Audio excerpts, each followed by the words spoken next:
football, the red zone is where a team has to make small adjustments to ensure victory. As you approach retirement, you also need to make small adjustments to ensure success. This is the Red Zone Retirement Program with registered investment advisor and enrolled agent John Mears of Mears Money Management. Hi. This week on the podcast, Coach, let's talk about the most watched video, retirement video, of 2025. Got like 3.7 million views, and it's really these 5 things you should sell in retirement. So let's talk about them, see if you agree with them, see how we feel about them, and just break it down a little bit. We'll put a link in the show descriptions for folks if they want to go check it out themselves. Why not help them get to 4 million? But I mean, hey, it's good stuff. And you even told me right before we hit the record button, you agree with a lot of this. So yeah, we'll dive in. Yeah, I like this video. So if you want, you can actually go look at this video and then come back, or watch me and then go to and see what it's good stuff actually. And I'm always wary of what we see on the internet for financial advice. I really think that a lot of it out there is clickbait. I'm just going to call it that. That's what I see a lot out there. There's good advisors that have spoken about some things, but then they've kind of veered off into the, you don't want anybody to know the secret that you. Or I'd rather have the more clicks or. Financial planning is what it is. And anything that not everything fits everybody too. So you're watching a YouTube video that just has nothing to do with your situation.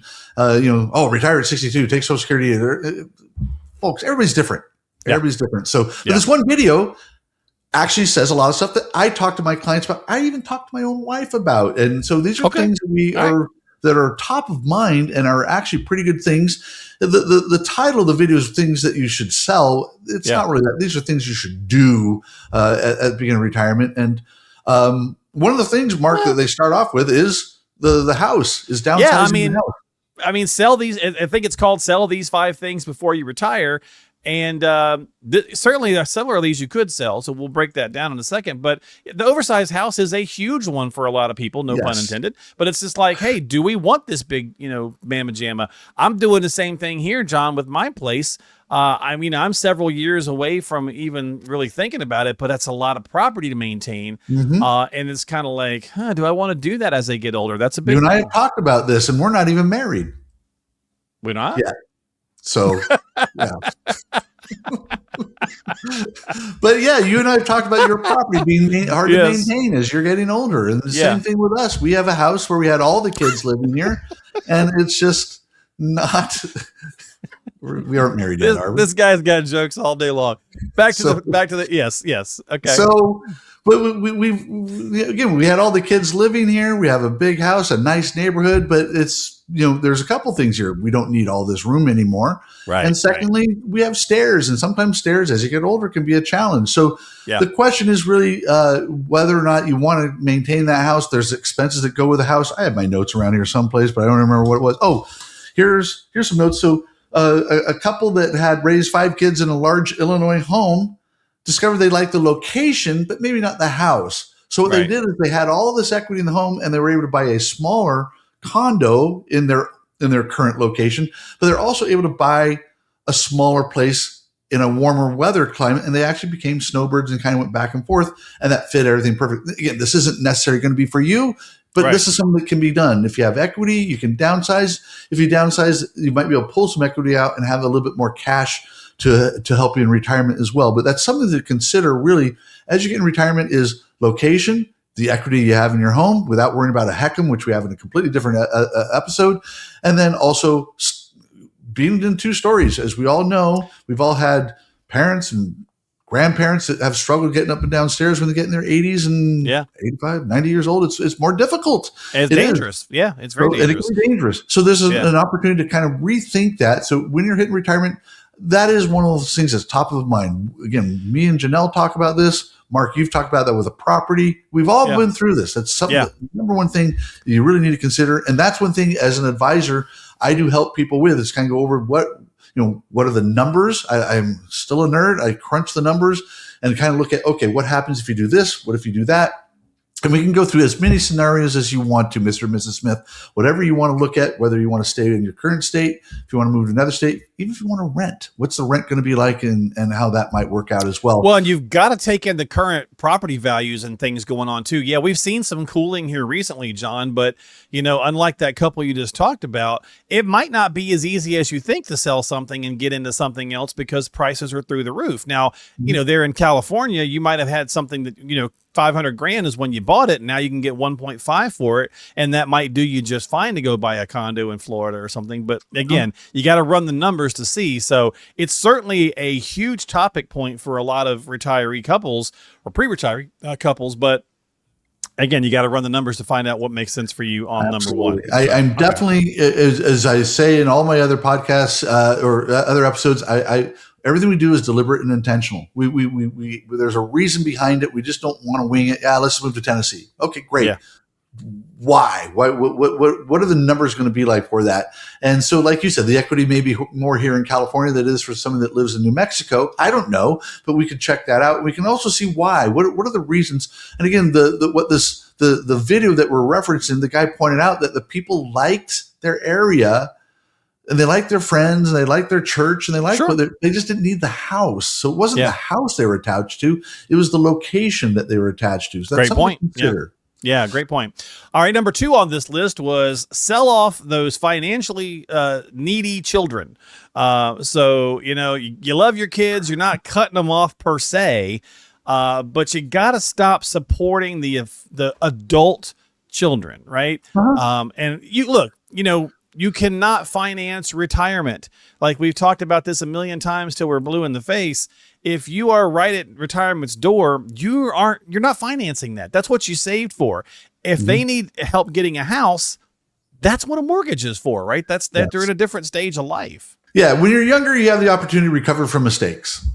When you're older, you don't. So this is why when you're older, giving away your money to your children can be more. It's tempting still because we all have those instincts as parents to help our kids, which is good. We don't want to, but there's a point where, and I've had this talk with my own kids, and I've told my clients to have talks with their kids, is that when you hit that retirement age, when you're on fixed income and you're in the distribution stage of your life, all help stops. Not because we're mean, but because that they can make mistakes, they can navigate, they can get loans, they can get a second job, they can do whatever. We can't.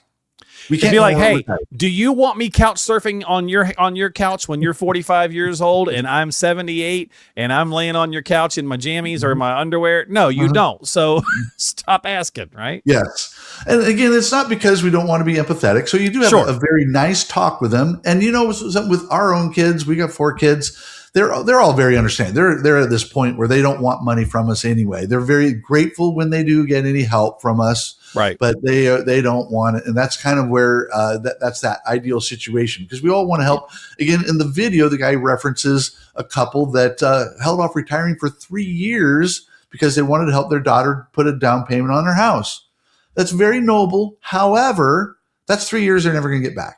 Yeah. And so one thing they point out in the video is that when you're retiring, you probably have 1,000 weeks left, something like that. I don't know. They have decades left that they have to live, but you don't have that much time. So when you give up 3 years of retirement just to help your kid get a down payment on a house, and that puts off your retirement for 3 years, I just don't think that's really what you were put on this planet to do. I think that's somewhere you can talk to your child about, hey, well, we can't help you out, but we'll encourage you to, I don't know if you can co-sign, whatever you might want to do, but you can't actually give out those kinds of funds and put off your retirement, because health, again, the go-go years start shrinking. And so that's something that I just would not agree with. Yeah. Your kids are going to understand. They really are. Well, and we're all one blood test or doctor's, diagnosis away from maybe being uninsurable or just finding out we don't have a lot of weekends left. If we talk often, John, family history is not the indicator of life shortness or longevity, but it does play a part. And many of us, myself included, can be heavily afflicted with, I've seen the family history. I've had my own personal health issues. I'm checking out earlier than I want to. So I don't have a lot of time to do that kind of thing, right? So there's all these mental things that go into that too. So you got to be very careful with again, the adult financially needy children. So I agree with that point as well on the show. Yeah, it was a great point in the video, and I totally agree with the guy was saying. And again, we do it with empathy. We're not trying to do it out of anger or frustration. We just have to make the very valid point that we don't have options when we're retired. They do. They have a lot of options, and they have a lot of time, a lot of opportunity. They can completely screw up, and they can have plenty of time to recover. Yeah, like I said, earlier, I mean, my job is to lob questions and make counterpoints and make jokes, and you can't go down to the bank and say, hey, give me $500,000 to retire on. They're not going to do that, right? So, got to have the right conversations. Number 3 on the list for the video, John, was expensive toys that become expensive burdens. And I think as we age, it's like everybody I know, or most people, everybody I know, it's funny. You're like, I don't need this anymore. I don't need that anymore. You start kind of going into this natural declutter thing. Plus you start going, hey, I said to my daughter, she got her first house, and I'm like, hey, do you want this extra table I've got down here in the studio space? And she's like, nah, and I asked her about something else, and she's like, nah. And I got to thinking, I'm like, well, what am I doing with it then? So yeah, and in the video, the guy kind of gives the example of a guy who had been a auto collector. He had nice cars, but he's also paying for the storage and the upkeep. And I think the cost was like where he's spending like $2,000 per. It's costing him $12,000 in maintenance and storage, and he's only driving the cars, whichever car it was, for total in aggregate 6 times a year for a show or for to show off, whatever. Right. It came up to $2,000 per ride, and it was just kind of one of those things where when you kind of put it into those terms, he realized, well, I can get rid of several of these cars. He still want to keep 1 or 2 of them, I believe, in the video, and that's okay. But he saved thousands of dollars, which he can then redirect towards more appropriate retirement needs. And so he found out that he can still be an auto enthusiast. He just doesn't have to be an auto collector anymore. And that was John, a big difference. Let me give the listeners and you a counterpoint to that as interest, or another angle to that. So the house that I live in, that I bought, my office is inside a bigger building that was here on the property, because the lady I bought it from, her husband was a car collector, and he passed. She could not care less about the car. And he died unexpectedly, and she's left with a 5,000 square foot building with like 20 of the, in my opinion, the ugliest car you've ever seen.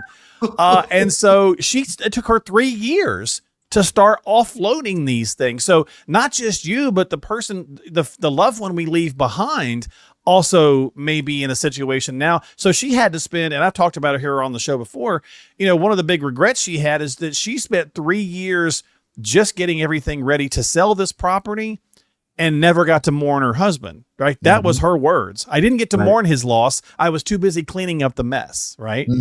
So yeah, that's a great example too. And we've even Janelle's father, who passed away a few years ago, he was restoring a car in his garage and hadn't completed doing that. And so that's and we don't want you to take away from your hobbies. We just want absolutely to do it not. Yeah. And I always tell people, if an RV or a boat is part of your retirement, then that's okay. But if it's just something that is draining your retirement, that's a whole different issue. So there's a little bit of nuance to it. But the expensive hobbies, we got to think that through if it can be redirected to a more productive use in your retirement. Yeah, I got 3 or 4 ATVs, and it's like now I'm 70 and I don't ride them anymore because they hurt my body. Well, all right, maybe consider letting them go. And we got some great, thought-provoking points at the end of this video we'll toss in for you guys to think about a little bit. But let's go through the last 2. This one here is going to tick a lot of people off, John. It ticked me off right off the bat, because ingrained in our American culture and identity is the car. Ever since the highway system was put in, Eisenhower did that. Obviously through the 50s and the 60s, the automobile explosion, the Beach Boy culture, everything. It's around the car. Freedom is attached to the car. And for most families in this world and the size of our country, unless you live in a metropolis or a place where you can do a lot of walking, 2-car families is the thing. But the video talks about selling car number 2 as you get into retirement. This might appeal to some folks, but boy, I had a stark no way in hell. We actually had to talk about that, Janelle and I, even today, because I'm working remotely. We don't need 2 cars all the time. Right. I've hung on to my car.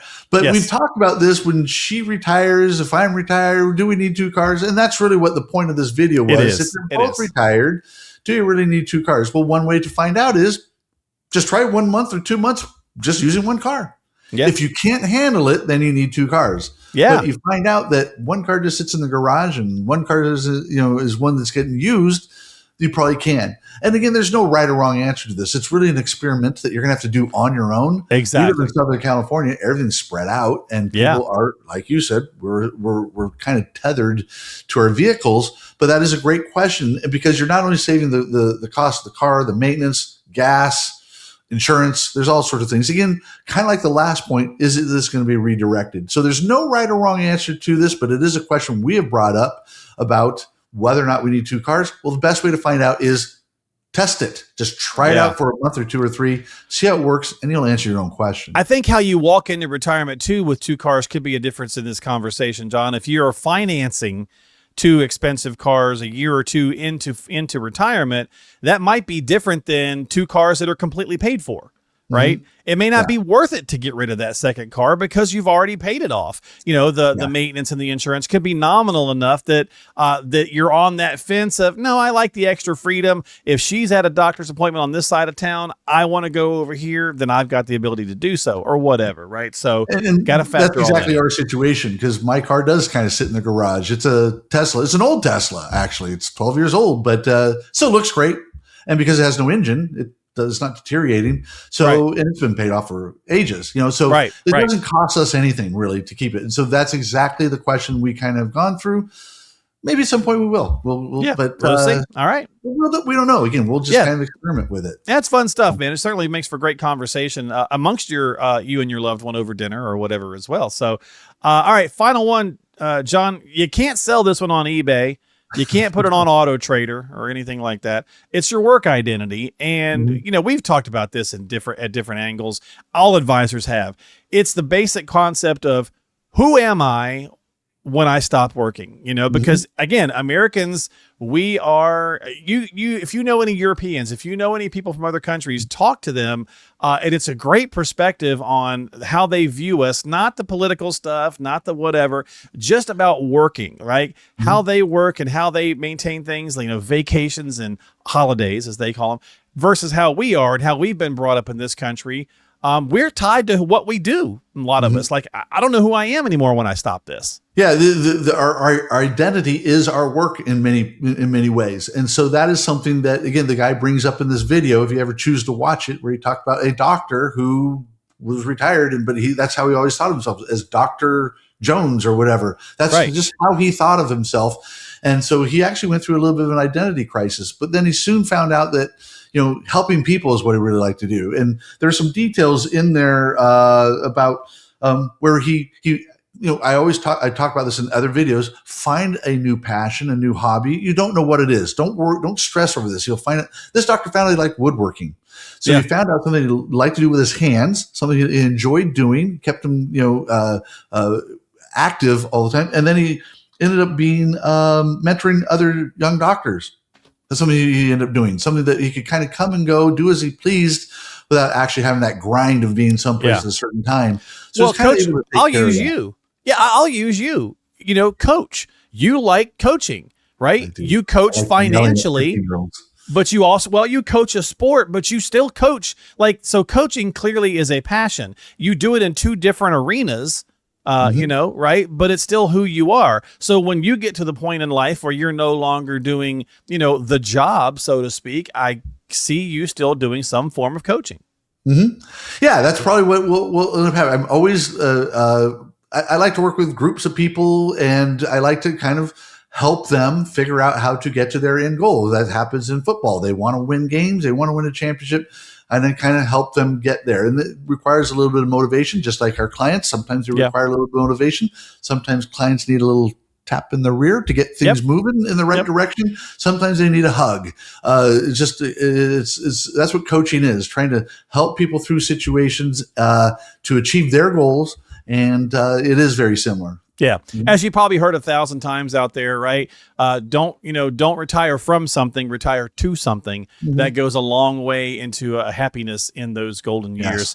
The final bit here, the framework, we're going to steal some questions from the video because I think they're great questions, right? Yes. I really like this one, John.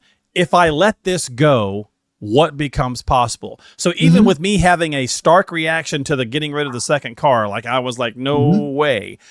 But if I wanted to go through the thought process and the thought exercise, if I let this go, what becomes possible? So not necessarily what I lose, what do I gain? I think that's a better way to think about stuff. That is absolutely. That's kind of what we're going with several of these different topics. So the guy with the car collector, what is he going to gain from this? Well, it allowed him to do more an additional nice vacation per year. That was something that was a big deal. And again, the experiences are more important at some point in life, especially in your go-go years where you can still have the health to do it. So that was exactly it. Same thing with the people with the house. They could stay with it, but they're able to kind of enjoy two different locations. So that's a great point, is what can I gain from doing this thing? If I let this go, what can I gain? Not what am I losing? What am I gaining from it? That's a great point. Yeah. I like this other question was, does this serve my old life or my new one? Right. Kind of the same type of question, but either way, I think it's a great thought exercise. Look, it resonated, Coach, with 3.7 million people at the time we decided to make notes to talk about it. So clearly it hit a lot of buttons for folks, right? At the end of the day, that's all you can do, right? So you got to have these conversations with your loved ones, but also with your financial professionals so that you guys are on the same page. So they're helping you achieve what you're trying to achieve. We're here to help. Yeah. All right. Any final thoughts? No, this is a great video. Again, one of those rare, if I can say that, YouTube videos that actually kind of hit home with me, and something that I enjoyed. I enjoyed watching the video. I thought the guy made some good points. The title was a little off on, these are things you're going to sell, because people think, oh, I got to sell stuff. No, these are things that just maybe you have to change Let and go divest yourself of at some point. Yeah. But again, great stuff. And I'm glad I had a chance to expand upon it and kind of relate it to what I go through. But yeah, great stuff. And any of you out there that have any questions about that, go ahead and check in with me. I'll be happy to go through with it and kind of help you work through it. Yeah. I'm not going to tell you what to do, but kind of help you work through it. Yeah. And we've got 100, videos ourselves, different things. They don't have 3 million views, but John's in the trenches every day talking with folks, helping, building strategies, building plans for people. So, that's the difference. A lot of times when you see some of these bigger videos and whatnot, a lot of times they are, likes or whatever driven or views driven. So yeah, I agree with you, John. This one was a really good one as well. Different. So if you need help, as always, click on one of the links down below. We got the links and we've had them pop up on the screen as well on how to reach out to Coach and have a conversation for yourself. It doesn't matter if you're right there in the Southern California area or not. He's got clients all over the place. So reach out to him at mearsmoney.com. That's mearsmoney.com. Don't forget to subscribe to us on Apple, Spotify, and of course right here on the YouTube's. Hit that thumbs up and that notification bell. And we'll see you next time here on Simple Investing, Smart Future. This is Red Zone Retirement Program with Coach John Mears.